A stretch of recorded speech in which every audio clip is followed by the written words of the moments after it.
The upgrade of the rail network from Cardiff into the valleys has been underway for around 6 years, and finally the work is close to being completed.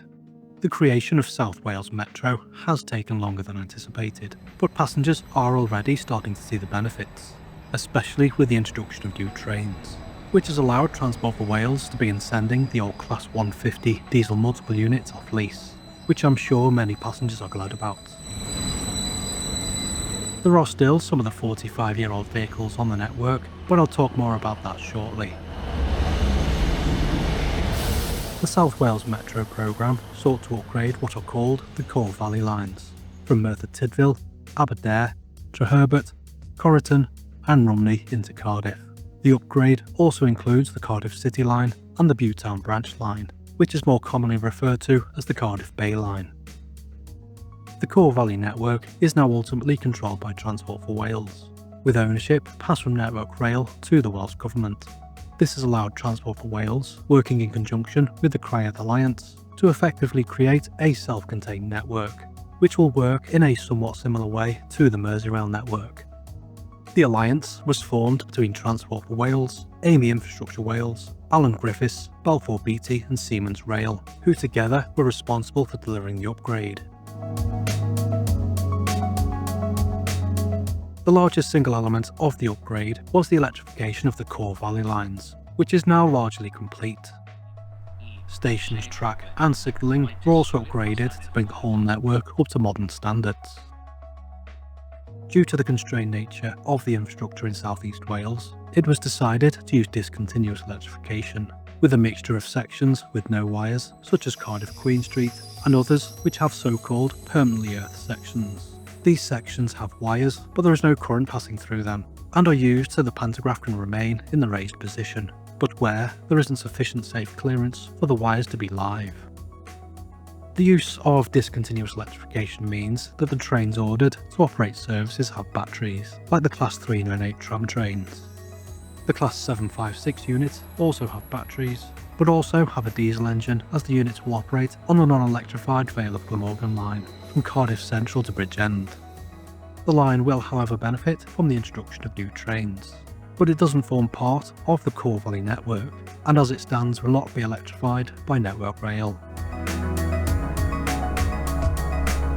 Much of the electrification is now complete, and Merthyr Tydfil, Aberdare and Treherbert line services are already operated by electric trains. The wires on the Rumney line have now been energised. However, TfW is waiting for the final sign-off from the Office of Rail and Road so that the trains can operate in electric mode north of Caerphilly. The final upgrades are also being completed on the lines to Rumney and Corriton. Eventually, the whole South Wales Metro network will provide step-free access from the train onto the platform. This will be achieved by taking advantage of the low floors which are fitted to the Class 231, 756 and 398 units, as well as a retractable step. To ensure that the units are as accessible as possible, the station upgrades have also included adjusting platforms to the standard offset and height where needed. The Cardiff Bay Line will also be electrified, and the cantilevers which support the overhead wires are now in place, as are most of the wires. The line will also be doubled from 1 to 2 tracks to provide more capacity. However, the second track has not yet been installed. The upgrade of the Cardiff Bay Line is unfortunately running behind schedule, and the new station and full upgrade will now not be completed until early 2027. It was hoped that the new Butetown station and additional platform at Cardiff Bay would be ready by 2025. However, the project has suffered a number of setbacks, which led TfW to reassess the delivery schedule. It was therefore decided that the final package of upgrades would take place at the same time as the upgrade of Cardiff Queen Street. This key station will close for 3 weeks at the end of April 2027, so that new signalling can be installed, track remodelled, and so that other station improvements can take place. At the same time, new tram network type line of sight signalling will also be installed on the Cardiff Bay Line. During the upgrade of Queen Street, control of the final section of the Core Valley network will pass to the new Integrated Control Centre, or ICC, at Taffs Well. the new signalling upgrades and remodelled track will allow capacity to be increased through Queen Street from 16 trains per hour to 18, which in turn will allow the frequency on the Bay Line to be increased from 4 trains per hour to 6. The Cardiff Bay Line will eventually effectively form part of a tram or light rail network. Therefore, there will be a switchover from heavy rail to line of sight signalling between Queen Street and Butetown. A junction will also be constructed in the vicinity that will link a new Cardiff Central station to the Cardiff Bay Line. That will connect with Cardiff Crossrail Phase 1A, which I'll discuss in more detail in a second short video that will be released not long after this one, so make sure you subscribe so you don't miss it. The delays to the completion of the new station are of course frustrating, and the new deadline of 2027 seems like a significant delay.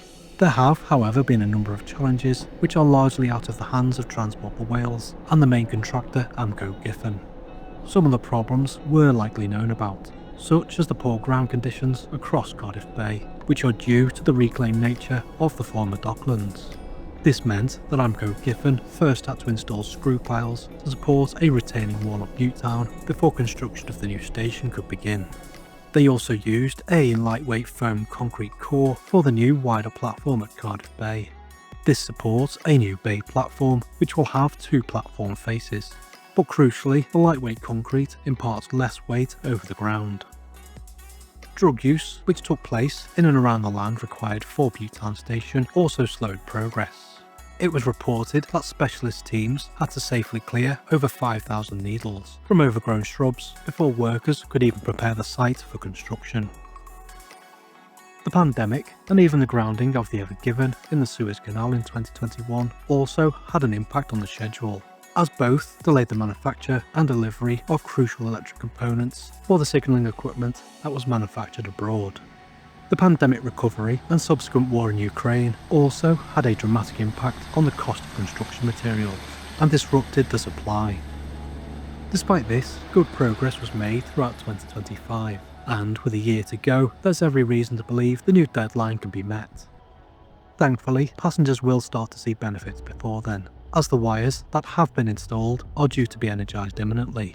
Testing and driver training can then commence, and once the ORR has provided approval, the new trains can be introduced.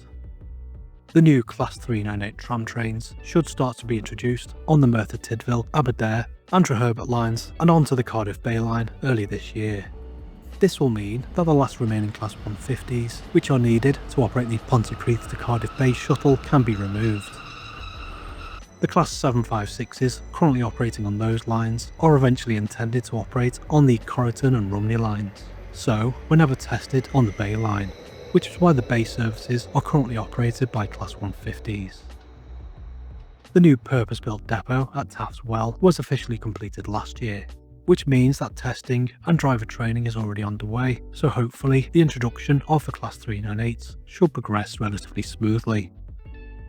Once complete, South Wales Metro will vastly improve connectivity across the region, and I know this word is often overused, but I do believe it will be transformational.